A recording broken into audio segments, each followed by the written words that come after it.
J'avoue, moi j'aime bien les petites citations et tout, quand il dit ouais, je suis avec une mannequin russe, elle est trop belle. Et là, je vais au Martinez. Et elle me dit tu rentres pas. Je dis bah non, j'appelle le patron du Martinez. Et il le vire sur place, je connais. Il était à Los Angeles, il a dit attends, je prends mon jet, j'arrive tout de suite. 5 minutes après, il est là. Non mais en vrai, tu vois, c'est pour ça que tu respectes. Non, j'avoue, ces gauleries, putain, ce serait drôle ça en animation, en BD. Oh là là, ce serait si drôle.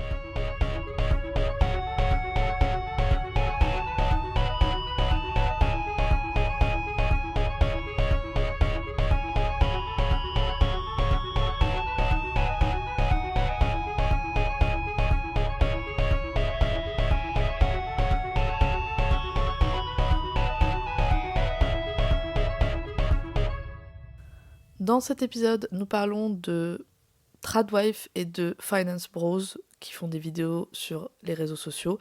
Sur le ton de l'humour, je dis que j'en respecte quelques-uns. Bien évidemment, c'était une blague. Je n'ai aucun respect pour les personnes qui partagent des contenus sexistes, homophobes, racistes ou incitant à la haine vers n'importe quel groupe de personnes ou autre être humain. Bonne écoute! C'est très drôle parce que je vois tes vidéos sur internet et t'as ta voix monotone. Du coup, je savais pas quelle voix t'aurais dans la vraie vie. Pas monotone, j'espère. Mais comment tu fais? Parce que c'est vraiment très différent de ce que t'as.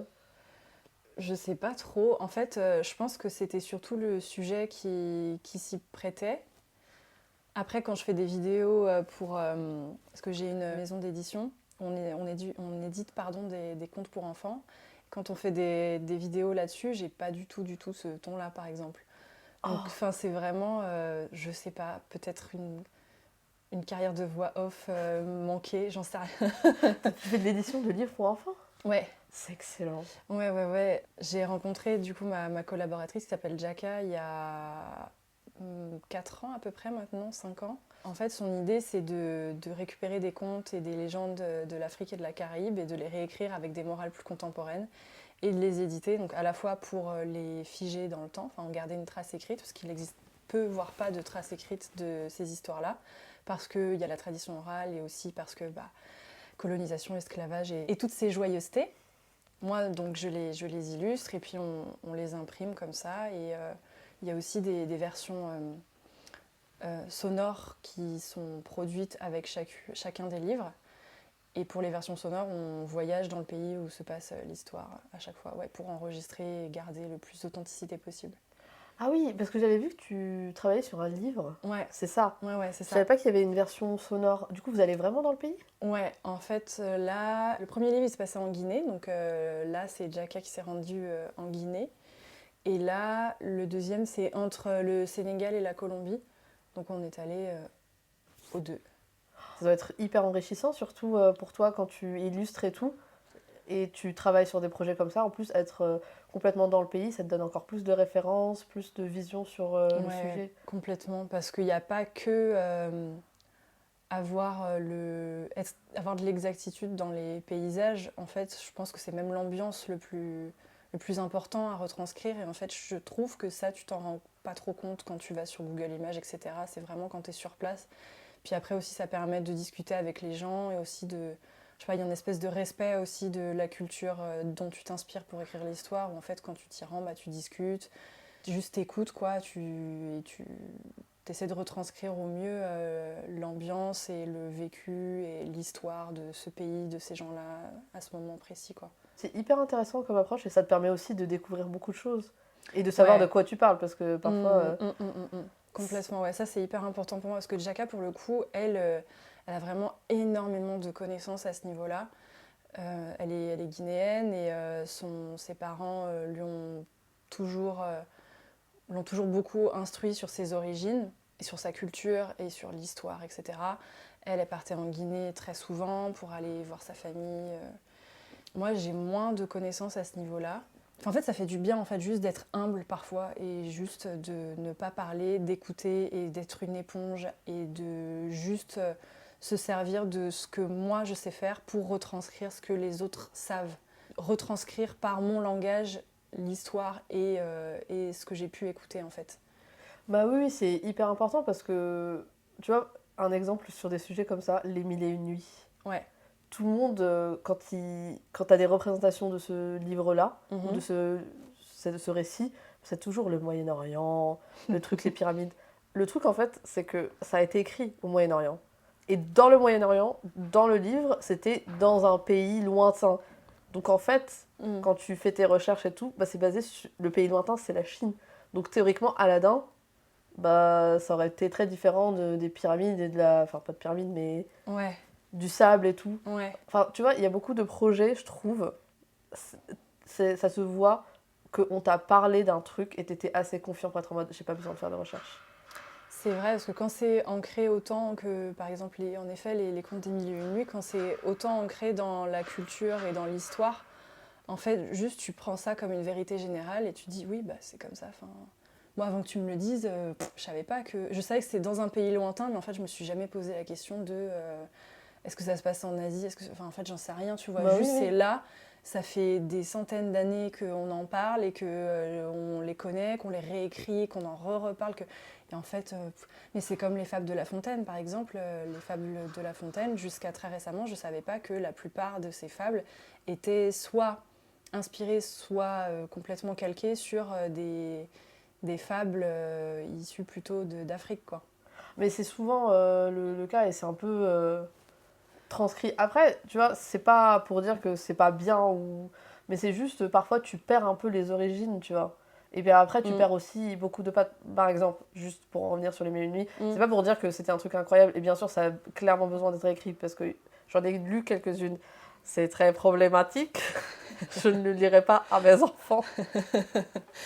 Mais juste, en fait, on peut enlever le problématique et le réécrire à sa sauce. Mais tu vois, c'est juste que tu réécris en effaçant peut-être tout le truc charmant et t'enlèves et tu gardes un peu de problématique quand même, tu vois. Ça me fait penser d'ailleurs qu'il y a une maison d'édition qui s'appelle On compte pas pour du beurre qui fait ça, ça te plairait beaucoup. Ils réécrivent ou alors ils créent des nouvelles histoires avec toujours ce côté hyper inclusif et très très contemporain d'ailleurs. Mais pour en revenir à ce que tu disais, moi je suis ni pour la censure et moyen pour le fait de réécrire des œuvres qui sont assez problématiques par rapport à notre prisme aujourd'hui, encore une fois.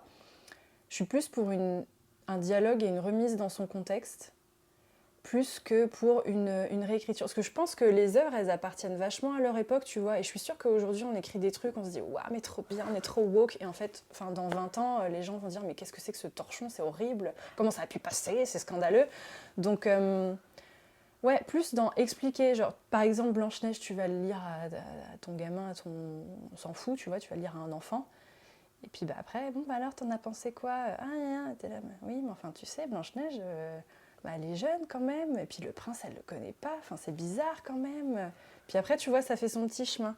Donc, ouais, ça rejoint un peu ce que tu disais aussi tout à l'heure, c'est que en fait, les œuvres comme ça, elles sont vachement ancrées dans leur époque et dans les... Enfin, c'est un peu le miroir des personnes qui les racontent aussi, quoi. Oui. Après, de toute façon, quand on parle de écrire ou réécrire, la réalité, c'est que, tu vois, même les contes qu'on a aujourd'hui, même si on n'était pas en mode on va refaire un travail d'édition et tout, je pense que vu que ça se transmet à travers de bouche en oreille, bah ça arrive à un moment où t'es en mode ouh là, on va censurer. Tu sais, chacun le transmet à sa sauce. Ouais, bah Et oui. même, en fait, même si on était en mode on va partir sur l'histoire la plus originale, la base de l'histoire, bah en fait, tu pourrais même pas parce que ça a passé par un filtrage vraiment très long, mais que tu peux pas retracer parce que justement, il y a par exemple, bah, dans ce pays-là, ils mangent une bonne galette et ils passent en ils sont en mode oh putain, mais nous on n'a pas de galette, mais on mange de très bonnes. Un très bon ragoût, et là t'es en mode bah en fait, elle m'a préparé un bon ragoût, tu vois. Et c'est des trucs comme ça, c'est pas forcément être en mode je vais censurer. Tu vois, par exemple, Podane, moi je trouve que c'est un truc difficilement censurable. Bah en fait, tu peux plus rien raconter, quoi. C'est cet exemple-là, les Mille et une nuits, c'est à ce niveau, c'est pire que ça, tu vois. Fleur. Mais bon. Ah oui, en effet. Oui, ok, problématique à ce point-là. Moi, j'étais très mignon, genre... Ah, mais vraiment. Moi, je pensais juste à ils se vécurent heureux et eurent beaucoup d'enfants et tout. Parce que tu vois, nous, dans notre maison d'édition, la maison d'édition qui s'appelle Loni, d'ailleurs, je ne l'ai pas dit au début, la première histoire qui s'appelle Odia la téméraire, donc c'est le premier conte qui a été raconté à Jaka par sa grand-mère quand elle est allée en Guinée autour de ses 4-5 ans. Bah normalement, à la fin, elle se marie avec le prince, et gna gna gna. Et puis bah... Oui, nous, ça nous intéressait pas trop de raconter cette histoire-là, quoi. Mais je pense pas que c'était problématique. Mais ceci dit, les contes, enfin la plupart des contes sont assez violents, en fait, de base. Mais tu sais ce qui est horrible? Là, je pense que ça va être l'épisode où on parle. On va parler de burn-out dans la deuxième partie, ne vous inquiétez pas. Mais, mais tu vois ce qui est encore plus terrible? Tu vois, les contes, on est en mode. En vrai, là-bas, c'est violent. Là, j'ai un neveu. Et bah, maintenant, il est à l'âge où il a des comptines. Et du coup, il chante. Les crocodiles. C'est un chant militaire. Ah ouais? Et il y a une chanson. Oh putain, celle-là, elle est horrible. C'était vraiment On te marie. Oh, viens Josette. C'est pas Josette, mais Juliette. Elle pleure parce qu'ils vont la marier à la fille du prince. Et elle est en mode non, je veux épouser mon ami Pierre. Mais Pierre, il est en prison. Et on va le pendre. Elle est en mode bah. Moi, je veux pas épouser le prince. Et du coup, il la pendouille avec son amoureux. Oh punaise. J'ai retrouvé cette chanson. Mais c'est vrai, enfin même les comptines chantées, elles sont infâmes, quoi. Bon, petit Ouais. navire, tout le monde le sait, que voilà, cannibalisme, etc. Oh là là. Mais qu'est-ce qu'on fait? Et tu m'étonnes qu'on ait une génération de gens complètement, complètement névrosés. Et du coup, ses parents, quand ils chantent la chanson de la petite fille qui veut pas épouser le fils du prince ou un truc comme ça, le prince, elle veut épouser son ami, et à la fin, il la pendouille. Oh Bah, il là la là. censure un petit peu, ils sont en mode. Et ils étaient très heureuses. Ah oui, ils sont heureux, ils vont au paradis ensemble, quoi. Youpi. Ah là là. Mais je pense que c'était pour donner des messages et des morales, mais. Bah, Wow. je sais pas comment ça se fait que ça ait traversé les âges, Ce truc-là, tout ça, ah, mais les chansons, tous ces trucs-là, quoi. c'est. Je pense que les chansons, c'est. En plus, tu mets un air mignon, et là, c'est fini, quoi. C'est vrai, hein. Tout Ouais. passe. T'avais quoi comme chanson quand t'étais petite? Ouais, j'avais des cassettes avec des chants créoles, parce que enfin, je suis moitié martiniquaise, mais j'ai totalement oublié. Ma mère, je sais pas pourquoi elle faisait ça, je sais pas pourquoi elle faisait ça, elle aimait trop faire ça, elle aimait trop mettre des chants de Noël. Mais des chants de Noël, genre, enfin, des chants de Noël, quoi. Petit Papa Noël? Alors, ouais, mais enfin, une chorale, quoi. Ah ouais, non, les chants. À des chants, quand je te dis des chants, c'est des chants, quoi. Peut-être qu'elle aime les chants de Noël. Bah ouais, mais c'est curieux, ça. Pourquoi elle aimait trop faire ça? Peut-être qu'elle adore Noël, je sais pas. Non, en plus, on déteste ça. On déteste ça, c'est ça qui est marrant. Non, mais elle était... Je sais pas pourquoi elle faisait ça. Mais non, à part ça, des comptines et tout, non, pas trop. Enfin, moi, j'ai grandi très vite avec des chansons très adultes, en fait. Genre, mais... T'aimais bien la pop culture? Ouais, bah, beaucoup, oui. Alors, on regardait peu ou pas la télé avec mon petit frère, parce que, bon, je sais pas trop pourquoi. Mais en tout cas, on regardait très peu la télé. En semaine, on n'avait pas le droit. Et ouais, sinon, c'était quand il n'y avait pas école le lendemain. Et le dimanche, il y avait sa cartoon en clair sur Canal+. À part ça, oui, on a vraiment grandi avec... Enfin, genre, je sais pas, The Doors, Queen, U2... Ah ouais, bah moi vraiment, c'était pas ça. tout Moi ça, quoi. j'étais prête à partir dans une. À être en mode moi aussi, mais pas du tout. Quoi? Toi, quoi? Moi j'ai travaillé. Britney Spears? Oui! Ouais, bah... Bah, moi c'était la radio, beaucoup. Mm. Et mon père il a des goûts musicaux. Étrange. Ouais! Alors, si, pour faire référence, bah, du coup, vu qu'on connaissait pas, on comprend pas très bien l'anglais. Enfin, à l'époque, moi je parlais pas anglais, tu vois. Et mon père il comprend l'anglais, mais parler. Mais à un niveau bas, genre bonjour, Ouais, combien coûte ok. ce truc, voilà. Voilà, Du la coup, base, quoi. voilà, la base. Et en fait, il m'avait passé ces petits CD et tout, parce que tu sais, à l'époque, on nous donnait des petits CD que tu gravais et tout. Ah ouais. Ah, j'avais un petit lecteur MP3, Bah, bien pas sûr. MP3, mais genre un lecteur Ouais, CD. ouais, ouais, un lecteur CD, ouais. Et ouais, c'était Mylène Farmer, Britney Spears, Justin Timberlake, et après d'autres, des chansons ponctuelles sur des trucs très... Ah ouais. Ah non, ça, c'est venu beaucoup plus tard, par contre. Ouais. Alors, la chanson française, mais pas du tout. Mais pas du tout.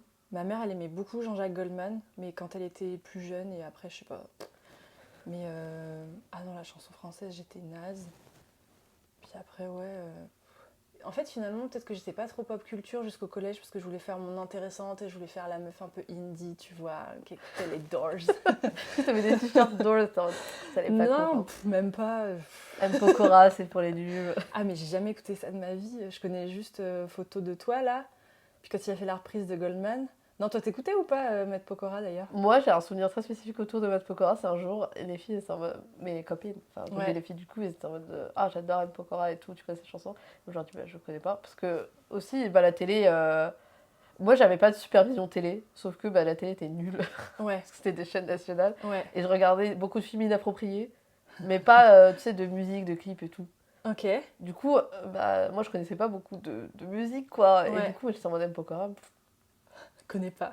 je sais pas. Et ça les avait choqués, ça. Bah ouais, tu Comment tu m'étonnes. connais pas M. Mais Pokora? oui, mais bien sûr. Ah, mais si, la seule chanson française, mais Laurie. C'est ce que j'allais dire, Laurie. Ma vie entière, cette femme. Mais elle J'aimais est bien géniale. Laurie. Mais j'aimais bien Diams. Oui, bah oui aussi. Laurie Diams. Ouais, Confession nocturne. ouais, bah tiens, tu penses. Ah, j'en ai rayé des BM dans ma tête. J'avais 14 piges, je peux te dire.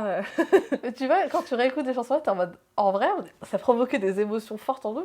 Mais on n'a aucune référence de ce qui se passe. Mais zéro. Ouais.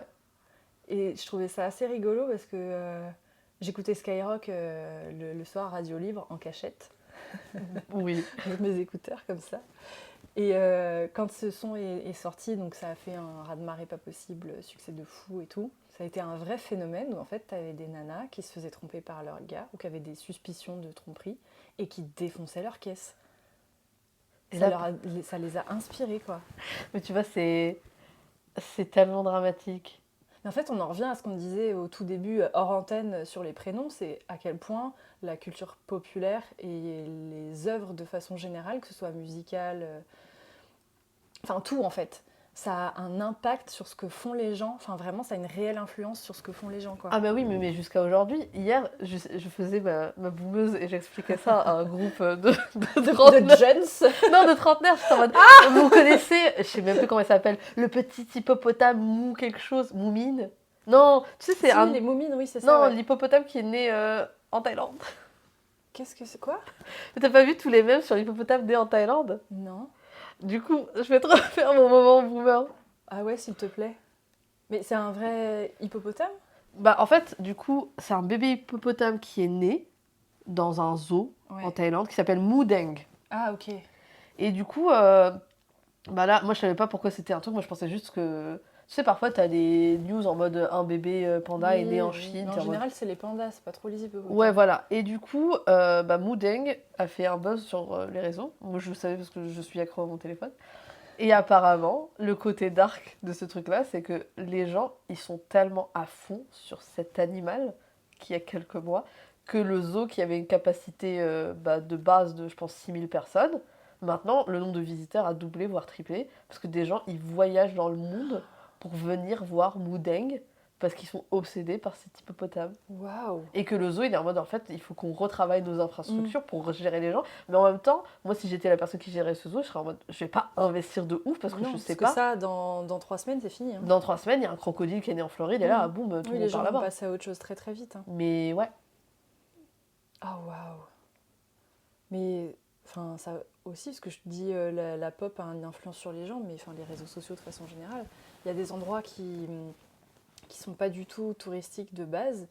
Et parce qu'il y a Clémentine, l'influenceuse, qui a pris des photos dans cet endroit trop beau, bah, du coup ça donne envie à tout le monde et finalement ça devient l'enfer pour les gens qui y vivent. Quoi. Le nombre de sites qu'ils ont dû fermer parce qu'ils en Ouais. avaient marre qu'il y ait autant de gens qui viennent et tout. Ouais. Après je dis pas ça, enfin ça fait très méprisant la façon dont Ouais. je le dis, mais c'est pas du tout dans ce sens-là, c'est juste pour montrer à quel point... Enfin, juste un truc qui prend sur Internet, ça peut avoir un impact vraiment, genre dans la vraie vie, quoi. Ça peut Oui. passer du téléphone à la vraie vie très vite, quoi. Oui, oui, et moi, ce que je trouve un peu dommage, mais après, c'est bien. Enfin, je sais pas. Je sais pas, je pense que l'impact du tourisme, c'est quand même un truc qui peut être très hardcore. Parce qu'il y a des gens qui sont vraiment irrespectueux des lieux et tout. Ouais. C'est comme ça que tu te retrouves avec des gens dans des endroits hyper spirituels et religieux qui font Putain, ouais. absolument nimp. Et t'es en mode, bah en fait, Ouais, c'est. ou chez les gens, quoi, directement. Enfin, Ouais.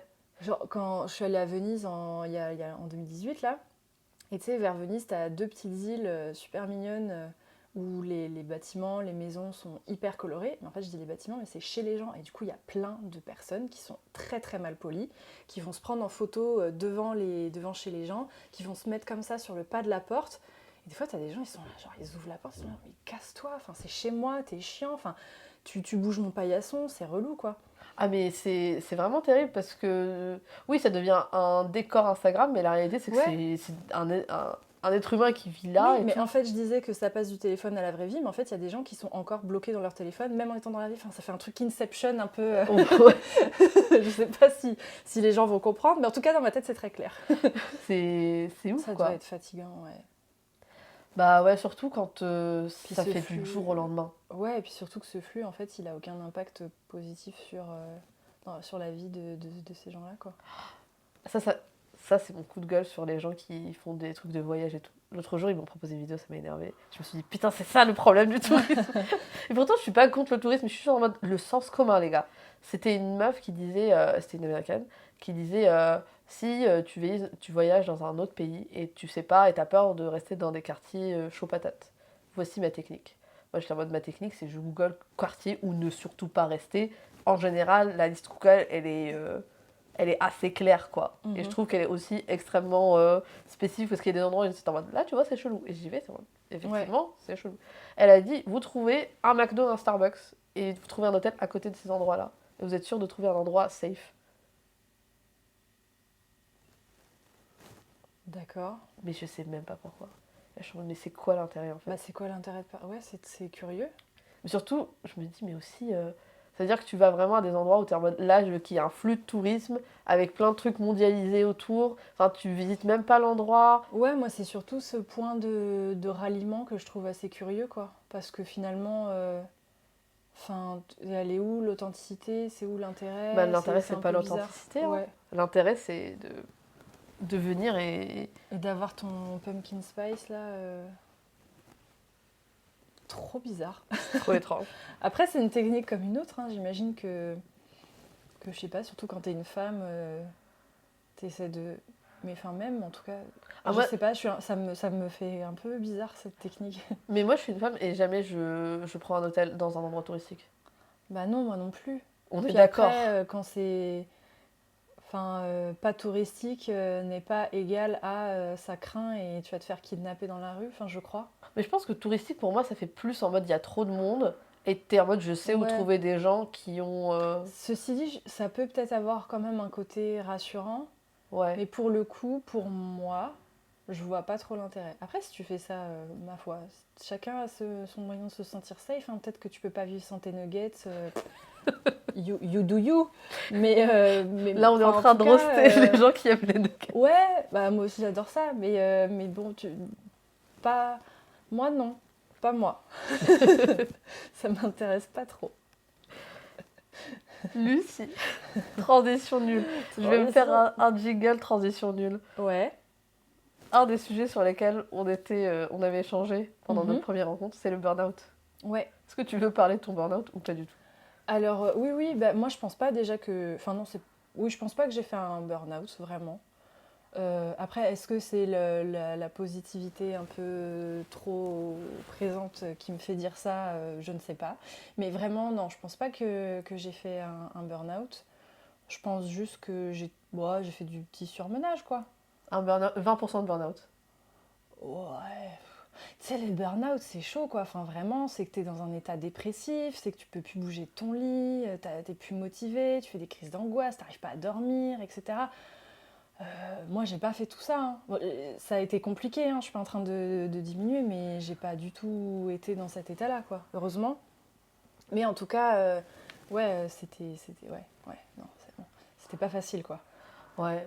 Bah, je pense aussi que le burn-out, les trucs que tu décris, c'est des trucs que tout le monde décrit. Mais pour moi, il faut pas arriver à ça. Mais Ça, justement, c'est pour ça que je dis que ça, j'en ai pas fait, mais que c'était pas facile. C'est que je pense que si j'avais pas arrêté au moment où j'ai arrêté, je pense que ça, pour le coup, oui, ça se serait transformé dans quelque chose de beaucoup plus grave. je vais faire qu'est-ce que tu fais comme étude pour en arriver maintenant? Parce que là, je suis partie dans le sujet direct. Peut-être un peu de contexte. On va faire un rewind. Alors, moi, donc, j'ai fait des études de graphisme. J'ai taffé 1 an en Angleterre et puis après j'ai habité à Rennes où j'ai fait un job alimentaire et en même temps je me suis lancée en free.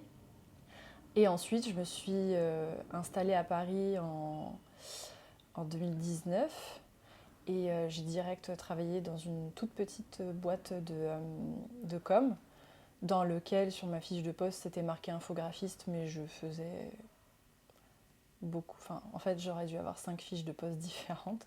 En soi, voilà, je rigole parce que c'est l'un des trucs qui sont assez aberrants dans mon métier, mais je pense dans beaucoup d'autres métiers, où en fait, on te file une tâche, mais en fait, tu fais le travail de 5 personnes à la fois.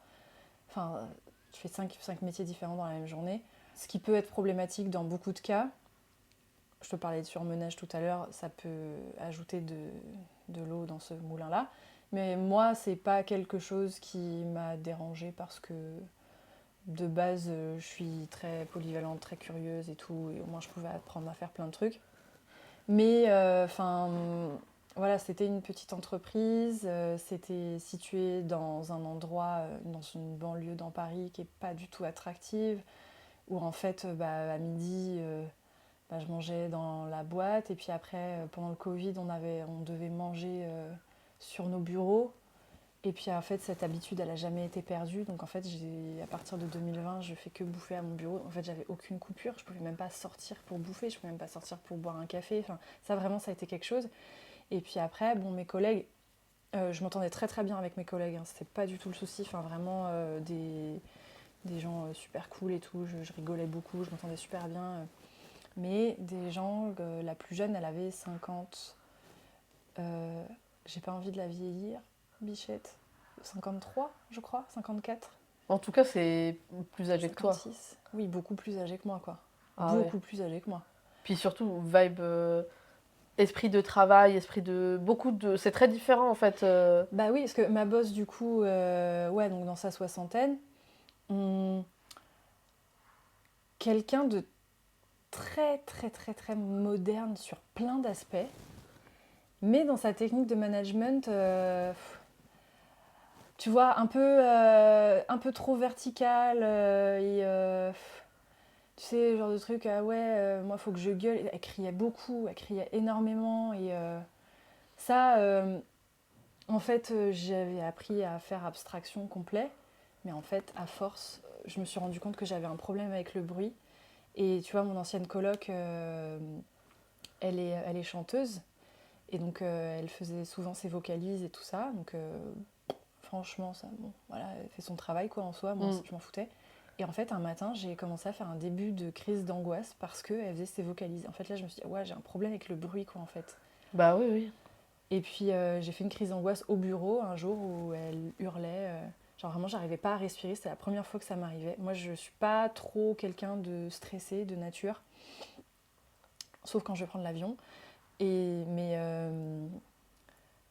j'ai jamais fait de crise d'angoisse, d'anxiété. Jamais de problème de troubles du sommeil.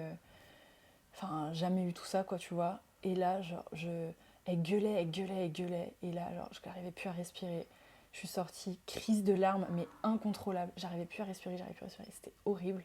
Le lendemain, donc, je retourne au travail. J'aurais pas dû, mais j'y suis retournée. Ouais. Donc, je vais au bureau de ma boss et je dis, j'aimerais bien qu'on parle de ce qui s'est passé hier, quoi.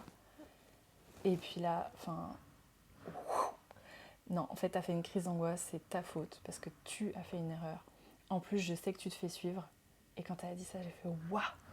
Parce qu'en fait, une fois, j'ai vu un psy. C'était après le divorce de mes parents, j'allais vraiment très très mal. Je suis allée voir un psy une fois. Et je l'ai dit comme ça. Genre, j'ai dit, Oui, oui. faut que je parte du bureau maintenant parce que je vais chez la psy. Je l'ai dit comme ça, tu vois.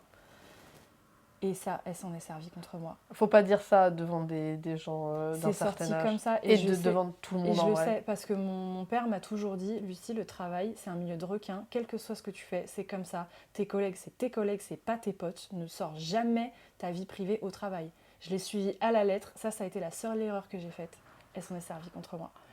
J'aime pas du tout parce qu'aujourd'hui, ils essaient vachement, enfin les entreprises essaient vachement d'être ce truc de ouverture d'esprit. Et toi, tu fais quoi après ton truc et machin, et vous avez fait quoi ce week-end et tout.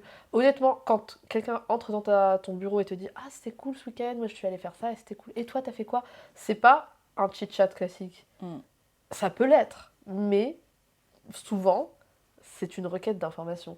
Parce que comme ça, toi, tu t'en rends pas compte, mais ils sont vachement dans Et puis même les gens qui te demandent, en fait, ils le font peut-être eux aussi inconsciemment, tu vois. Parce que ma boss, pour le coup, elle nous parlait beaucoup de sa vie privée, hein. Enfin, moi, je connais beaucoup de choses sur elle, etc. Et c'est ça qui était curieux, parce que vraiment, enfin, il y a des moments où, genre, enfin, je fais un petit aparté là-dessus, il y avait des moments où, enfin, vraiment, c'était la merde. Puis après, pause déj. Et là, la pause déj, je sais pas ce qui se passait, mais elle se détendait et genre elle parlait de sa vie, machin et tout. Et donc du coup, enfin vraiment en dehors du travail, comment dire. En fait, j'essaie de dire depuis tout à l'heure que je fais pas de jugement de valeur sur sa personnalité ou quoi. Je parle juste de comment c'était au travail. Et du coup, voilà, ça s'est passé, il s'est passé ce qui s'est passé. Mais du coup, oui, quand elle pose des questions et que on parle et tout de notre vie privée. En fait, je pense que c'est vraiment cette requête d'information, elle est inconsciente dans la tête de ces gens-là. Mais oui, mais parce qu'en fait, juste pour se mettre à sa place, elle doit gérer l'équipe. Du coup, elle doit savoir est-ce que tu voudras démissionner bientôt, comment faire. Enfin, c'est pas, on ne dit pas que c'est des gens mauvais, on dit juste que c'est leur travail de savoir ce qui se passe et de vous gérer. Mais surtout qu'elle, c'est une femme qui évolue dans un milieu qui est ultra masculin. Donc de base, elle a énormément de caractère. Mais en fait, je pense qu'elle a dû se blinder encore plus pour en arriver où elle est aujourd'hui. Et aujourd'hui, elle gère une toute petite boîte, une petite boîte qui fait pas mal de fric. De toute façon, tous les chefs d'entreprise, c'est pareil. T'as le boulot de personne sur tes épaules, tu vois. Oui. C'est ça qui est un peu, enfin, qui est un peu particulier aussi. Où, bon, après, t'en as, c'est quand même des fous. Hein. T'as des chefs d'entreprise, c'est quand même des malades mentaux, c'est des psychopathes. Bah, je pense très sincèrement que t'as le combo pouvoir plus risque. Ouais. Et ça, c'est vraiment un combo très dangereux pour l'être humain. Il n'est pas fait pour ça. Ouais, mais quand même, t'as quand même des chefs d'entreprise qui sont de base très très riches. Pour eux, la boîte, c'est une façon de défiscaliser comme une autre. Et puis en fait, ils ont des travaux. Ils ont des gens dans leur entreprise, mais en fait, pour eux, l'humain, ils s'en foutent, quoi. Bah, le pouvoir.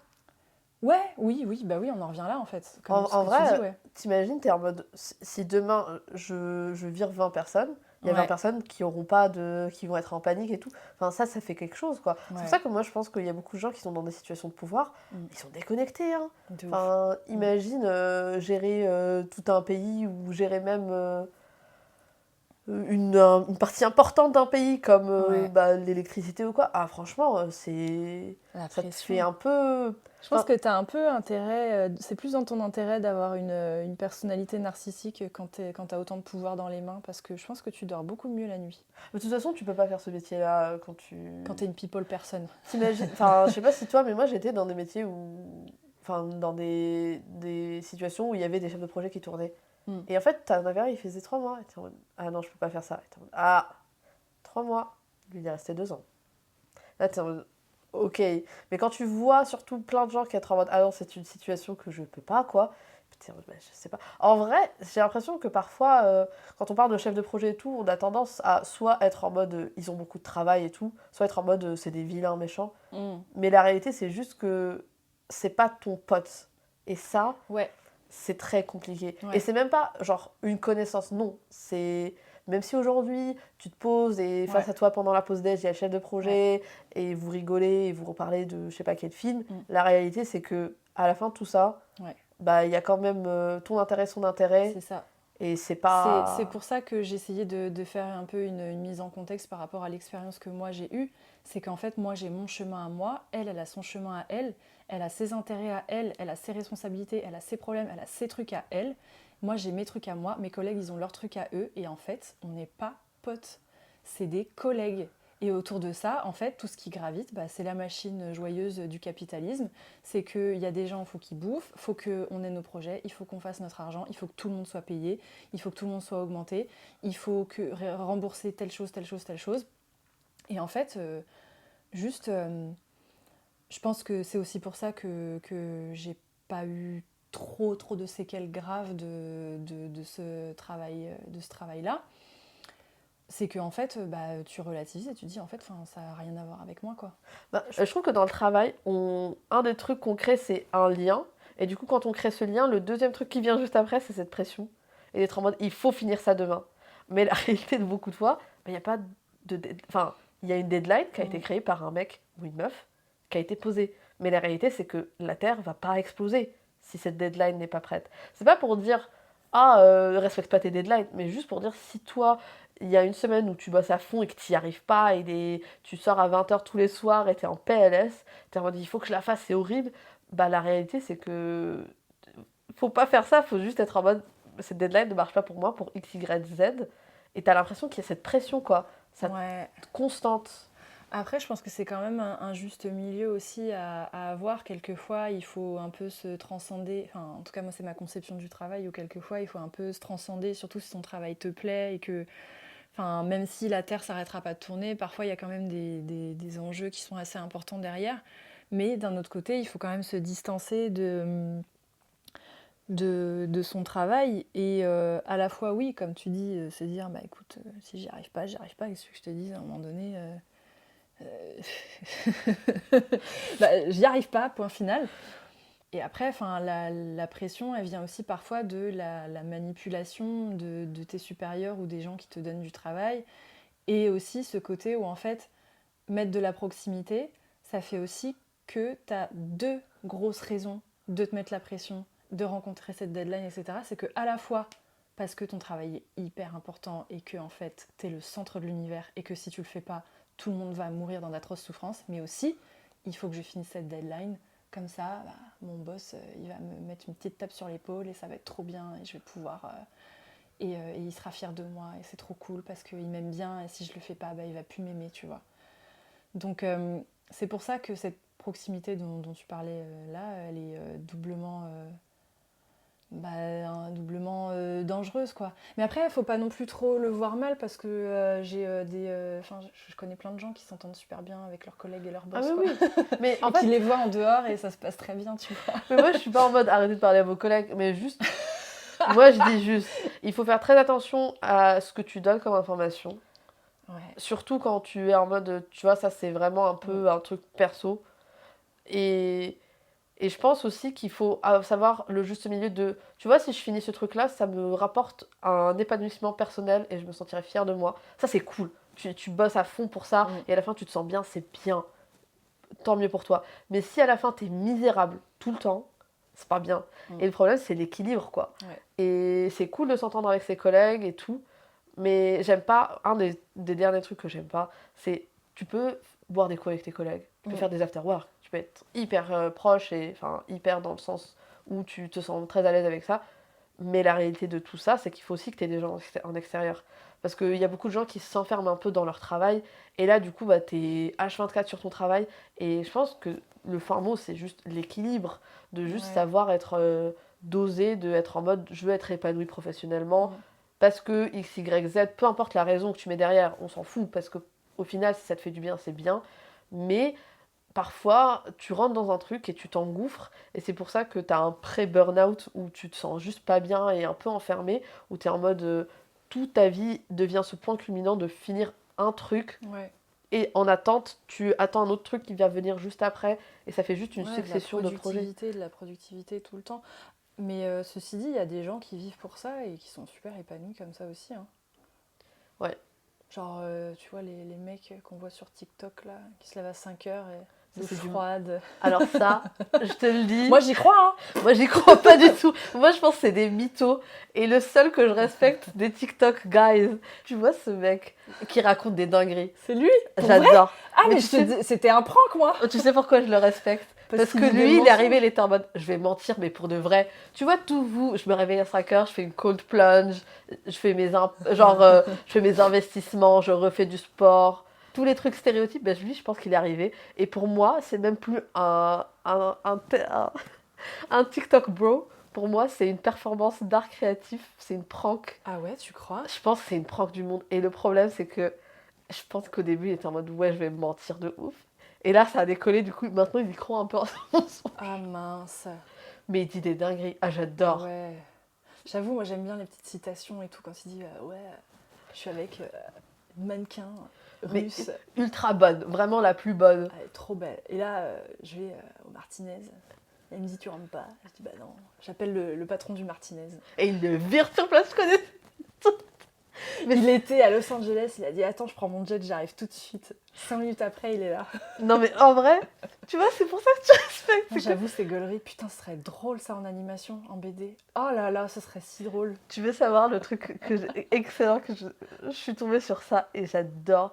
C'est je vais dire un mec parce que je pense que c'est un mec. C'est un mec qui reprend des clips audio TikTok. Mais plutôt que de faire du lip sync, il dessine et il anime de manière nulle avec sa souris. Et genre du coup, t'as une animation Ça doit être très marrant. c'est ça. trop nul. Mais du coup, ça rajoute. Il a réussi à Ouais. capturer l'image des gens et c'est incroyable. Et faire une animation sur ce mec. Mais tu sais, je voudrais faire. Et ce que j'aimerais trop faire aussi, c'est faire des animes sur des audios, des phrases choc de. Fleur. C'est qui lui? Tu sais pas c'est qui? Alors là, c'est. Donne-moi juste. C'est le qui mascu originel. C'est quoi? C'est le Suisse là? Je sais pas s'il est suisse. Un Suisse bronzé qui raconte aussi des dingueries trop sexistes. Je crois pas. Ouais, il est très sexiste aussi, bien sûr. Sinon, c'est pas marrant. Il est très très grand. À la base, il faisait une carrière dans le basket très très grand. Non, je vais pas dire de conneries, mais en tout cas, il est noir. C'est lui qui a dit ouais, une meuf après 23h, qu'est-ce qu'elle fait dehors? Qu'est-ce qu'elle fait dehors? Mais moi, Ah gars, si tu savais! mais tu vois, en vrai, Mais quel boss! je déteste ces gens-là. Tu te rends compte, ils sont arrivés sur une TikTok, ils font 3 pompes, ils sont en mode toi, t'es un mec, les femmes, c'est des merdes, moi je suis riche de ouf, paye ma formation 8000 boules. Et les mecs sont en mode ouais, frère. En fait, je le prends pas pour moi, je trouve ça surtout triste pour les autres hommes en fait. Bah, moi non, parce que ça leur donne trop d'idées et ça les met trop à l'aise. Comme ça, ils se posent en soirée, ils racontent des dingueries. C'est trop. C'est Ouais, moi, ouf quoi. ça me rend plus triste pour eux parce que. Dis ça, oui, ok, enfin d'accord, mais tu vas mourir seul. Mais le pire dans cette histoire, c'est qu'ils vont pas mourir seuls. Parce que le sexisme marche dans les deux sens. Et t'as toujours une Ça, meuf c'est vrai. détruite par Ouais. la société, par son entourage et tout, qui va être en mode, je suis tout à fait d'accord. La meuf là, la blonde, on sait de qui on parle. Ouais, comment ça s'appelle encore? Ah, je sais plus. Blague à part, c'est gravissime, oui. C'est hyper. C'est ouf. Bah, quoi. en fait, à la limite, qu'il y ait une divergence d'opinion. Moi, je m'en fiche. Enfin, je veux dire, par exemple, les femmes qui disent oui, non, il faut rester à la maison, élever les enfants, nanana. Je m'en fiche. Vas-y, pose-toi à la Je maison. m'en fiche. Pas de Enfin, soucis. tu fais ce que tu veux. Ça fait aussi partie du féminisme de toute façon. C'est que bah, tu as le droit de faire ce que tu veux. Les femmes qui disent oui, c'est l'homme qui doit payer, moi je reste à la maison. Oui, moi je veux un homme qui truc. Et puis les hommes qui disent bah, moi je veux une femme qui reste à la maison, je veux une tradwife et tout parce que c'est moi qui dois être. Mais faites, il n'y a Ouais. pas de problème. Il Gère. n'y a pas de problème. Mais en fait, tout comme moi je t'impose pas ma façon de vivre, ma façon de penser et mes objectifs, ne m'impose pas les tiens. Et là, ce qu'elle est en train de faire, c'est à la fois différent parce que c'est différent, oui déjà, et surtout dangereux parce que à la fois tu m'imposes en fait ta façon de vivre, et en plus tu m'imposes une façon de vivre qui est dangereuse et dégradante pour tout le monde, pour les hommes et pour les femmes. J'ai l'impression aussi que c'est qu'elle fait semblant, je sais pas. T'es en mode, je suis une tradwife, voici comment être une super bonne meuf pour ton mec. Je vends ma formation 500 balles. Fais l'équivalent des tech bros. Fais ta formation, fais payer des meufs pour qu'elles viennent et qu'elles apprennent à faire du pain et du levain. Pas facile d'ailleurs. Franchement, j'achète. Hein. Moi, je veux du levain. Le sexisme, ça va. Non, bof. C'est pas bien.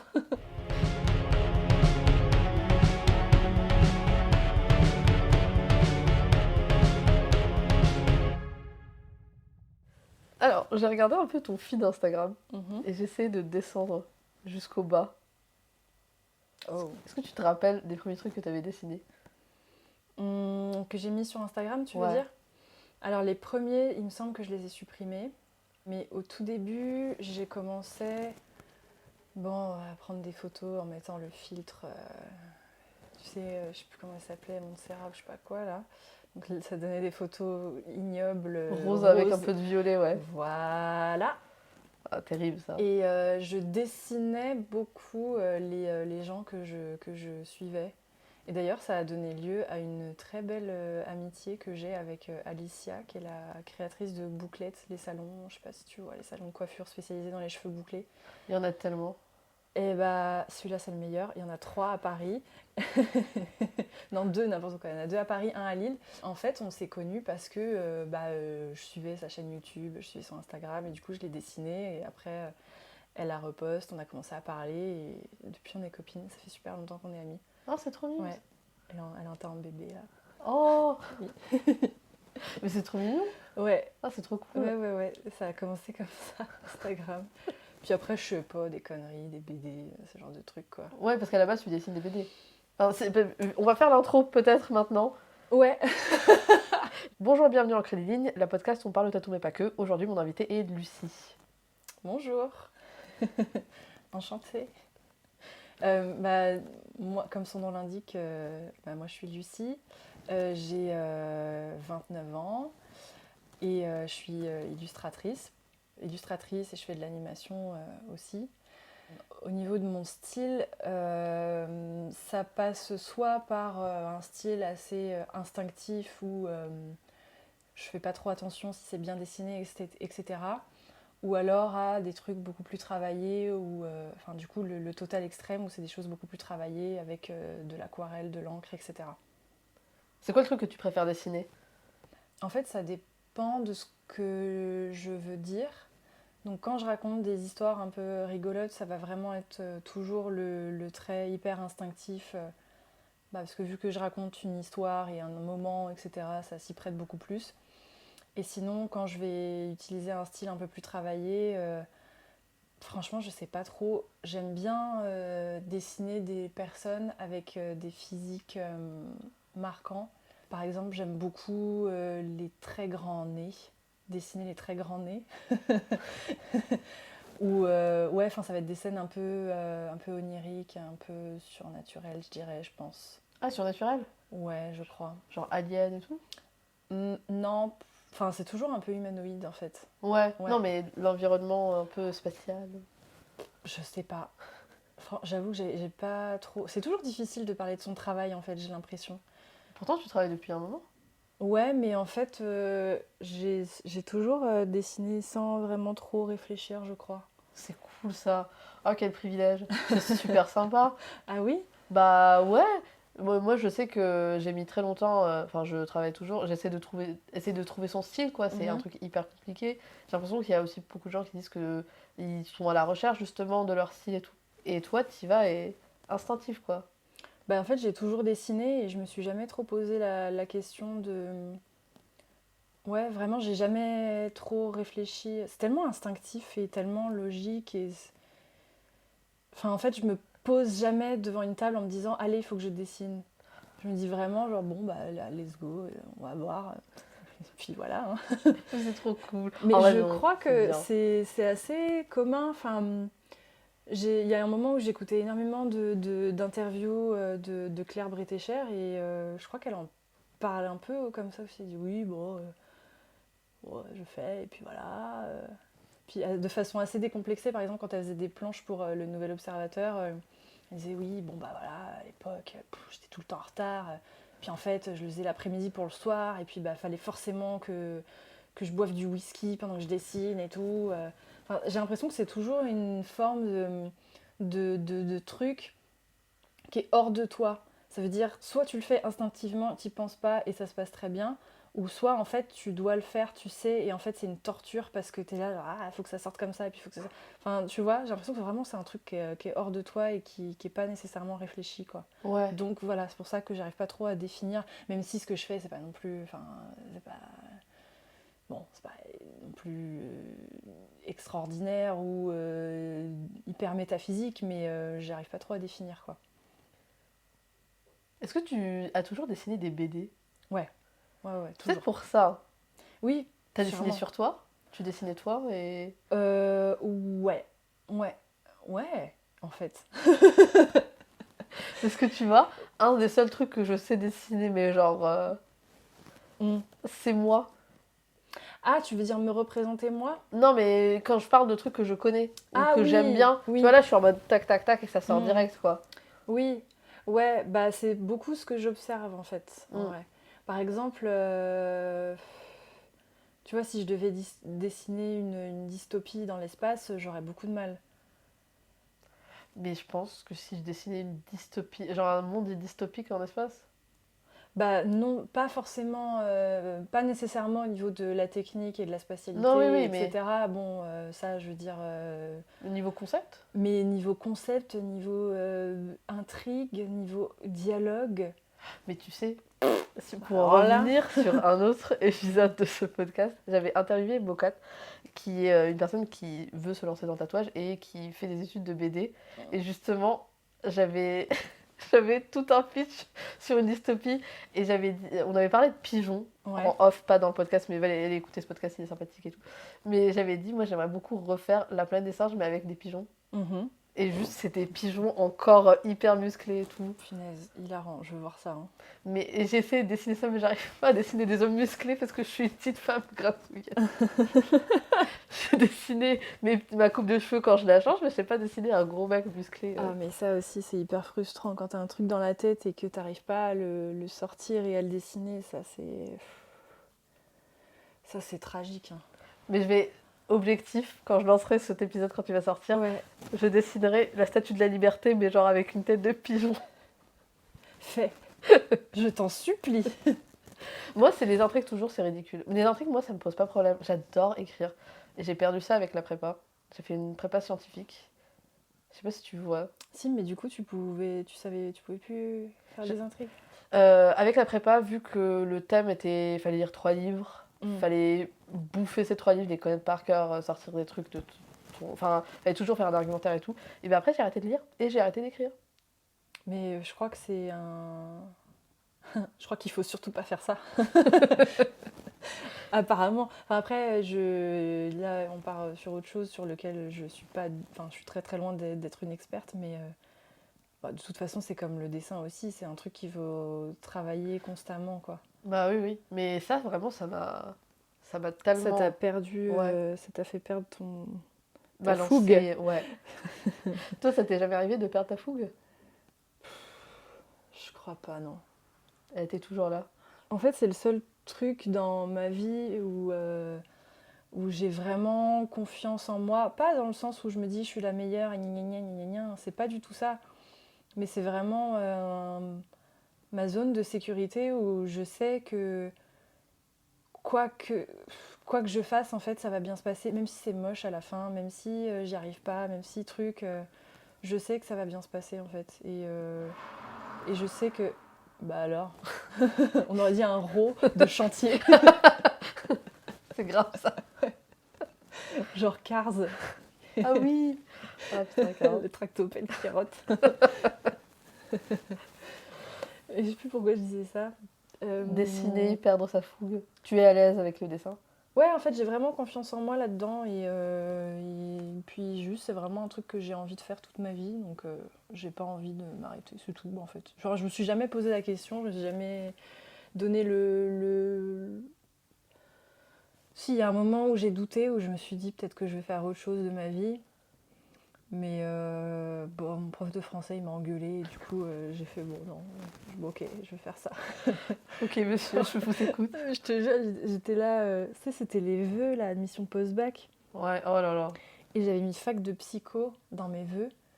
Et genre, à un moment donné, il avait vu mes vœux. Mais tu sais, c'est pas les vœux direct admission post-bac, c'est les petites fiches à la con que tu dois remplir et tout. Et il a vu, et il a dit, mais c'est quoi ça? Je fais, bah, psycho et tout. Il a dit, mais pourquoi? Il dit, bah, parce que après, j'ai peur, peut-être que je suis pas assez forte et tout pour les beaux-arts, pour l'école d'art et tout. Il a posé le truc, il a fait, mais ça, tu vois, Lucie, c'est de la merde en bâton. Il me dit, faut que tu muscles tes épaules, hein, parce que ça, c'est n'importe quoi. Et j'ai fait, oui, d'accord. Et puis, bah, j'ai tout enlevé, j'ai mis que des écoles d'art. Ah putain. Ah, c'est excellent. Attends, mais du coup, tu voulais pas faire psycho. Ta vie aurait été tellement différente. Ça aurait été très drôle. Bonjour, bienvenue au podcast avec Lucie, psychologue. Mais en vrai, je pense que ça m'aurait vraiment plu, mais je pense que je suis quand même un peu trop sensible et empathique pour faire ce métier-là. Je suis pareil, je pense que je serais en train de pleurer. Et là, tu sais ce qu'il m'a dit? Oh non, j'y crois pas. Ouais, Ah non, ouais, non, je pas pense possible. pas que... Enfin, en fait, j'en sais rien. Peut-être que ça aurait changé totalement ma psyché et que j'aurais été moins sensible et plus j'aurais pris de la distance par rapport aux émotions des autres. Mais Ouais. après, je sais pas si j'ai envie de devenir comme ça non plus, tu vois. Genre, certes, je pleure très souvent, certes, je suis affectée pas mal par les choses, mais je trouve ça cool. Enfin, De vivre ses émotions. oui, oui, j'aime bien, moi. Ouais. Ouais. J'aime bien pleurer dès que je vois un film, j'aime bien Ah ouais. ouais, ressortir des trucs, parce que bah, je pense que c'est aussi ça quand tu fais de l'art, c'est que tu es quelqu'un de très sensible, et je pense que j'arriverais pas à faire ce que je fais si j'arrivais pas à ressentir et à retranscrire les émotions aussi vivement que j'essaie de le faire, quoi. C'est très joli, très belle façon d'exprimer ça. Je suis un peu poète. Ton prof de français avait tellement raison. Est-ce que tu te rappelles de trucs que tu dessinais quand t'étais petite? Ouais, ouais. Je copiais beaucoup, ce qui est normal, et ce qu'il faut d'ailleurs continuer à faire. Que ce soit copier le travail des autres ou faire du modèle vivant, ce que tu copies un peu, ce que tu vois, c'est très très très important. Ouais, donc je recopiais beaucoup bah ouais, des BD genre Kid Paddle, Titeuf, etc. Ouais, et je lisais énormément de mangas aussi quand j'étais plus jeune. Donc je copiais beaucoup, enfin j'ai un gros recueil d'illustrations d'Akira Toriyama, que des trucs de Dragon Ball, et ça, mais j'ai copié tellement ça.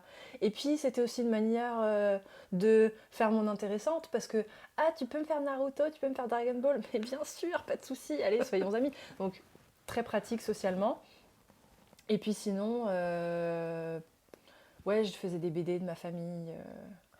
C'est mimes. Ouais, je faisais des histoires marrantes qui arrivaient dans la famille. Et voilà. Ouais. C'est tellement mignon. C'est tellement créatif. Ah, c'est rigolo. J'ai jamais dessiné de BD, moi. Ah ouais. Pourtant, j'aime bien. Bah fais, hein. Mais Franchement, en c'est fait, pas compliqué, hein. mon problème, c'est que j'ai... Ah là, enfin, transition pas nulle. J'ai du mal à synthétiser mes idées. Mhm. C'est pour ça que j'aime bien les formats longs. Tu vois, par Ouais. exemple, là, ces derniers temps, je commence un peu à travailler mes réels. Ouais. C'est super dur. Une minute, c'est pas beaucoup. Et Mhm. toi, tu réussis très bien à faire des petites histoires courtes, un peu plus animées et tout. Mhm. Pourquoi t'as commencé à faire ça déjà?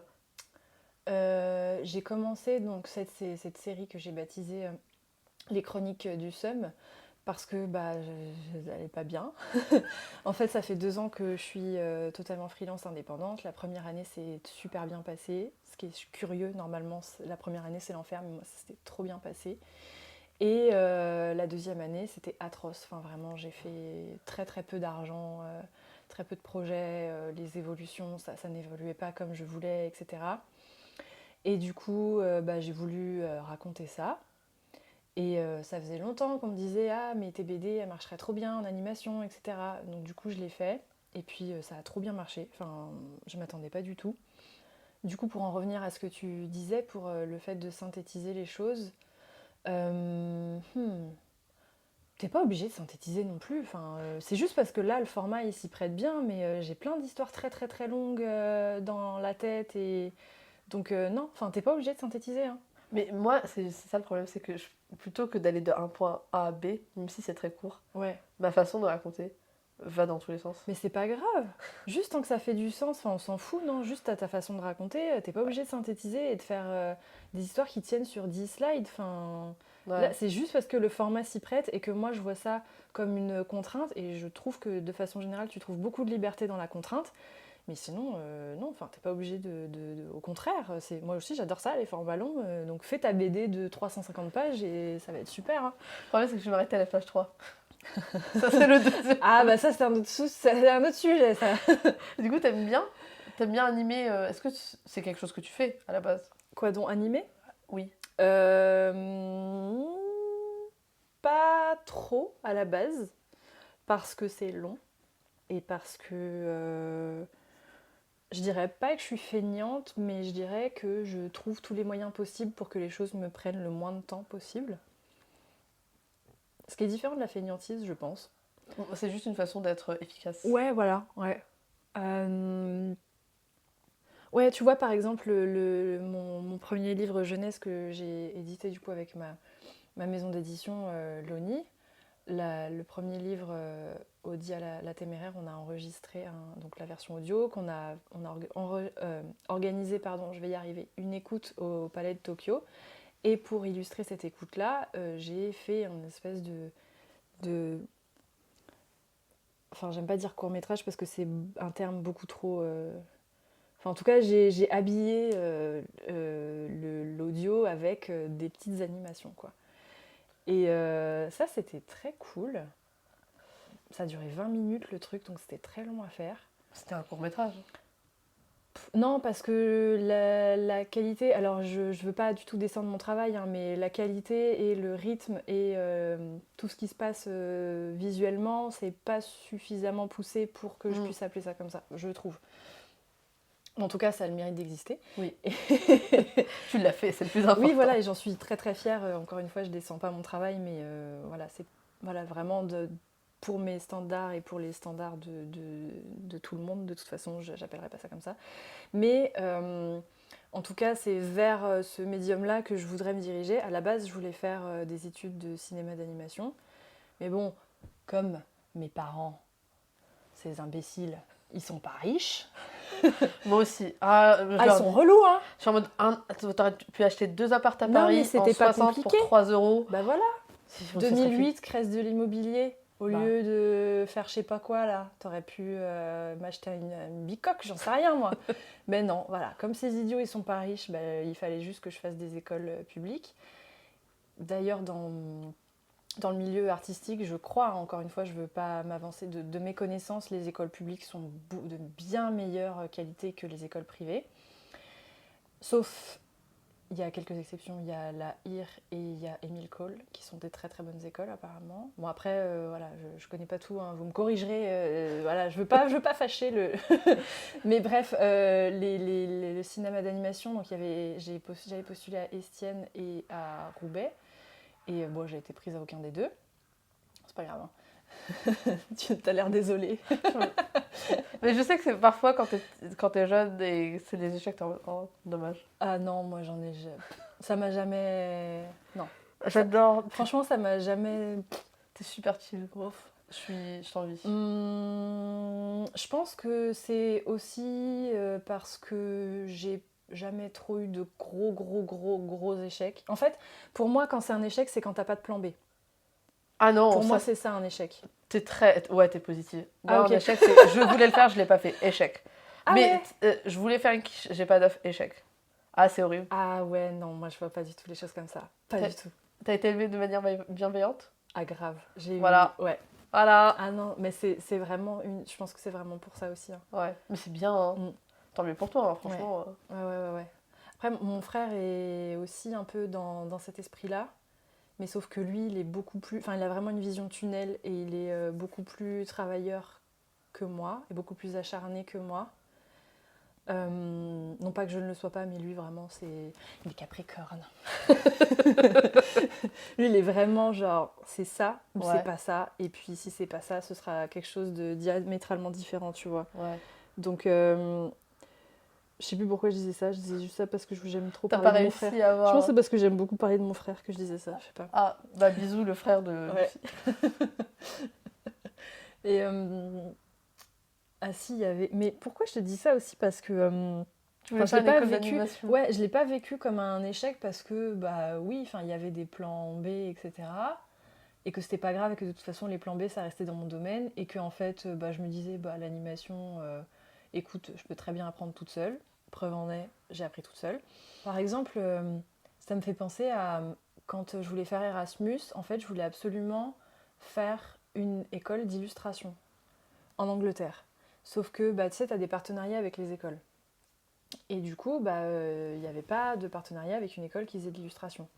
Du coup, eh bien, je me suis renseignée et en fait, il fallait que je cherche mon école et que je crée le partenariat toute seule. Chose que j'ai faite, j'ai trouvé une super école.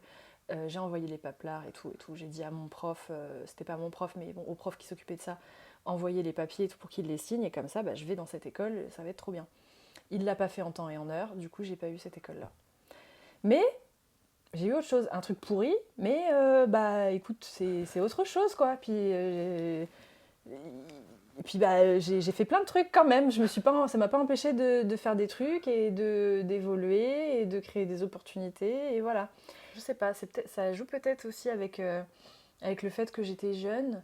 Enfin plus jeune, non pas que je ne le sois plus encore, mais parce que les échecs que j'ai pu avoir cette dernière année, ils ont été beaucoup plus durs. Ouais, mais c'est ça en fait, l'échec dans la vie, peu importe ta définition, plus il est tard dans la vie, plus je trouve qu'il est difficile à Bah, vivre. c'est pas les mêmes enjeux aussi, parce que pour le coup, là, les échecs que j'ai eus, bah, ça fait que j'ai galéré, quoi. J'avais pas, je Oui. galère encore un peu, tu vois, mais j'ai pas de fric. Puis pour mon ego et tout, moi j'avais quand même un petit plan, même si je me disais pas, ok, avant 30 ans, il faut que... Enfin bon, le truc de finance bro, tu vois. J'avais pas ça dans la tête. Je me dis, Lucie, tu vas faire de ton mieux, et si c'est pas bien, si c'est pas bien pour les autres, et ben ce sera suffisamment bien pour toi, et puis tu fais de ton mieux, ce sera très bien. Mais je me disais quand même, il y a des trucs que j'aimerais bien faire, quand même dans une temporalité plus ou moins, voilà, il y a des trucs que j'aimerais faire. Et il y a des gens avec qui j'aimerais bien travailler. Et en fait, bah, quand il n'y a rien qui se fait, franchement, c'est dur, quoi. T'as beau relativiser et tout, te dire non, mais voilà, c'est le temps, faut persévérer, etc. Franchement, c'est dur. Bah, ça, c'est sûr. Ça, c'est un sujet que j'aimerais bien parler de ça dans d'autres podcasts sur le premier échec, tu vois. Ouais. Le premier échec qui a vraiment changé ta vie. Ouais. Après, j'ai l'impression que j'en ai un qui a vraiment fait bousculer tout. Et en fait, quand j'y réfléchis, il est nul. C'était quoi? Pour la faire rapidement, parce qu'après, je voudrais bien faire un truc... parce que je vois que t'es tatouée. Ah oui. Je vais résumer rapide. En gros, toute ma famille voulait que je devienne médecin. Je ne vivais que pour faire plaisir à ma famille. Bah oui, fille d'immigré, c'est bon, médecin. Mais c'est moi qui ai immigré. C'est moi qui ai mis la distance entre eux. C'est encore toi qui as dit ciao. Ok. C'est moi qui ai dit. Ok. Du coup, tout le monde voulait que je sois médecin. Première année, bah, du coup, c'est avec des notes ou avoir un seuil. Première année du bac, bah, j'ai une note catastrophique qui fait que je peux pas avoir. Enfin, c'est plus compliqué d'avoir le seuil. Et toute ma famille ne me parle plus. Du coup, c'est juste moi qui pleure. Et eux qui sont en mode. Ils s'embrouillent entre eux, ils me parlent même pas et tout. Et je trouvais ça horrible. Du coup, j'étais en dépression pendant 1 an. Et en fait, au bout de cette dépression, bah, j'ai quand même réussi à avoir le seuil pour aller faire le concours. Je l'ai pas réussi. Et ça m'a rien fait parce que j'étais en mode. En fait, maintenant, j'ai le temps de réfléchir, c'est de la merde. Ouais. J'ai pas du tout envie d'être médecin en fait. Ouais, mais en fait, ça rejoint ce que tu disais au début aussi. Quand t'as une famille, un entourage qui te fait comprendre que cet échec, c'est terrible. Et que tout le monde s'embrouille autour de toi et que personne veut te parler et que tout le monde est déçu, mais ça en fait ça te fait appréhender l'échec de façon très dure après dans ta vie. Ah mais oui, mais après je pense que c'était très positif pour moi dans le sens où je me suis rendu compte que je n'aurais jamais cet amour inconditionnel et d'être en mode bravo, tu vois. Parce que je sais que, du coup, il y a beaucoup de gens qui sont en mode... Ils détestent être en mode tout le monde a des médailles aujourd'hui. Bah non, moi, je suis pas pour donner des médailles à tout le monde, mais juste être en mode bravo, t'as essayé, t'as donné de ta personne, c'est cool, c'est déjà en soi. Moi, j'ai été élevée dans la culture du c'est pas grave. Bah oui. Et du coup, voilà. Toute proportion gardée, bien sûr. Mais tu vois, par exemple, admission post-bac, je disais à mes parents, ouais, imaginez, j'ai rien. Ils disaient, bah, c'est pas grave, tu partiras en voyage, tu travailleras, c'est pas grave, et puis tu réessayeras l'année prochaine. On s'en fout, tu trouveras des trucs à faire. Ok. Ouais. Et bah, c'est. Enfin, de toute façon, on le sait, on va pas refaire la roue, hein, mais tes parents. Tes parents, quoi. Ce qu'ils te disent et leur comportement par rapport à toi, ça te conditionne quand même vachement pour l'avenir, quoi. Ah, mais le problème, c'est que dans ma famille, du coup, j'ai été élevée un peu par tout le monde. Et mes parents à moi, ils n'ont jamais eu d'échec. Leur premier échec, je vais censurer cette partie, mais je vais garder la réaction. Ah, ok. Et du coup, c'est pour ça que ça s'est passé super mal, en fait. C'est vraiment leur premier... D'accord. C'est horrible, hein. Bah non, mais non, c'est pas horrible parce que je sais que c'est pas un jugement que toi tu donnes, mais c'est que eux ils le voient comme ça, quoi. Ah ouais. Ah putain, la vache. Ah ouais, c'est la tuile. Ah bah là, ça te remet à ta place, hein. Ah bah là, tu dis, ah ouais, non mais moi, gna gna. Allez, bim.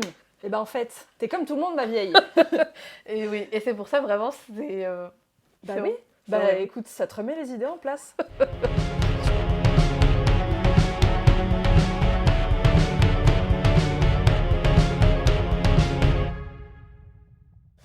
Très rapidement, Ouais, vu que c'est une podcast sur le tatouage, je ne Oui. savais pas si t'étais tatouée. si. T'as les tatouages sur les doigts Ouais. et sur l'oreille.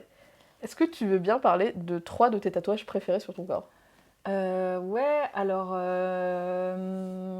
Donc, moi, du coup, je suis très très proche de mon frère. Enfin, vraiment, on est fusionnels. On a 5 ans bien qu'on ait 5 ans d'écart. Il est 5 ans plus jeune que moi. Mais ouais, on nous prend. Enfin, on dit souvent parfois que lui, c'est le grand frère. Attends, je vais te montrer.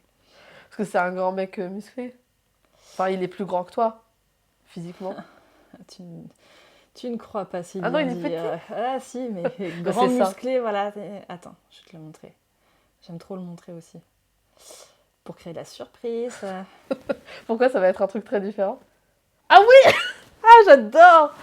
Ah ouais! Ah, Non, mais c'est un peu un un beau Instagram boy, gosse, hein. hein. C'est un peu un beau gosse, hein. Ah, franchement. Ah, j'adore. En plus, il est Voilà. stylé et tout. Ouais, il est trop stylé. Et pourquoi je parle de mon frère encore? Le tatouage. Ouais, alors lui, il est tatoué de fou pour le coup. Et il a mon année de naissance là dans le cou. Et moi, j'ai fait donc sa date de naissance. Ça, c'est la première lettre de son prénom. Sur le doigt. Ouais. Et ça, c'est un tatouage que j'ai fait avant-hier. Ça se voit, je pense. Oui. Et sinon, j'ai un peigne afro là Ah, j'adore. qui représente en fait le peigne en bois qui appartenait à mon grand-père, qui lui du coup est né en Martinique.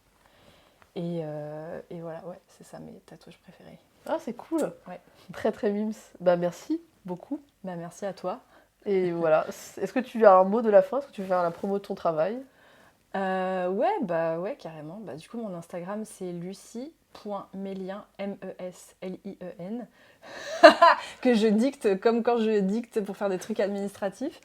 Et ouais, bah, allez voir mon travail. Dites-moi si ça vous fait rire ou pas. Non, me dites pas si ça vous fait pas rire. Si vous aimez pas, ne commentez pas. Parce que en fait, je trouve les gens qui aiment pas sur Instagram, ils sont pas hyper polis. Il y a eu une personne qui a eu une critique ultra productive sur une vidéo que j'avais faite, du coup, qui avait pas kiffé et qui a vraiment... Enfin, c'était hyper productif et ça m'a fait vraiment réfléchir sur mon travail. Sinon, oh là là... Pas drôle. Bah, c'est chiant. Ouais, déjà, c'est pas drôle. Enfin, si t'aimes pas, sois marrant. Mais ouais, bon... Enfin, un peu... c'est... Bon, voilà, quoi. Si tu veux, pour finir sur une note plus drôle, je vais te raconter une histoire sur moi qui appelle mon nom de famille, parce que j'ai un nom Ouais. de famille très long. Et je suis immigrée, mais ça se voit pas, et ça s'entend surtout pas. Enfin, ça se voit clairement, mais ça s'entend pas parce que j'ai pas d'accent. Et il y a des moments qui me rendent humble, parce que j'adore me moquer de ma mère qui a un petit accent. Mhm. Et c'est très drôle, elle a fait des études de médicales aussi, mais du coup elle a pas d'accent sur les mots médicaux, mais elle a de l'accent sur tout. C'est excellent. J'adore. Bref, mais il y a des expériences qui me rendent humble, parce Mhm. que je me moque beaucoup de ma mère. Ouais. Et un jour, ils m'ont dit... elle répétait mon nom de famille. Elle faisait nom de famille, et elle faisait genre pas avec la bonne lettre. Du coup, bah, j'étais en mode... Non, c'est cette lettre-là, cette lettre-là. Et là, du coup, elle n'arrive pas à capter. Je me dis, bah, que font les Français? Tu sais, le B comme Bernard. Sauf que le problème, c'est que je suis une femme immigrée qui est venue à 20 ans, qui connaît quelques prénoms français, mais le problème, c'est que moi, je sais pas naturel.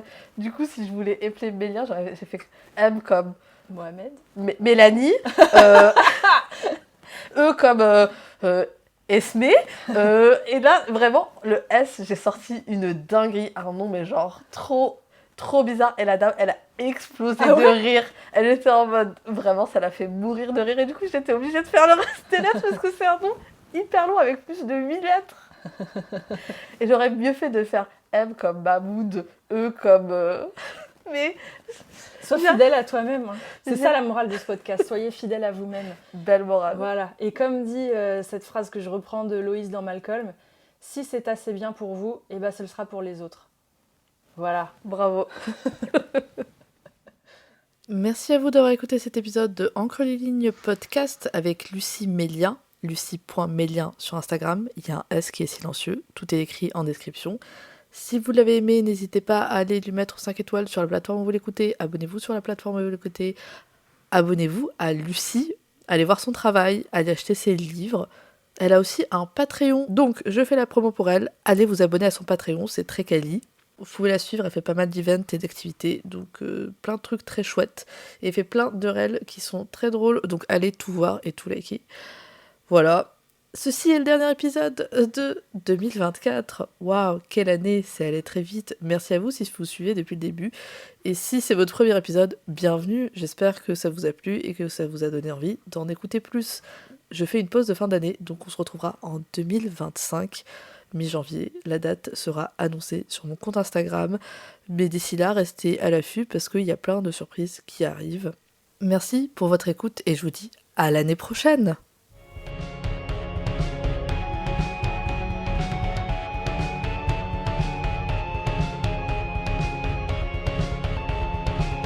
Encre des lignes est un podcast hosté, édité et créé par moi, Nadia. Musique par Naomi Biella, aka Songbird.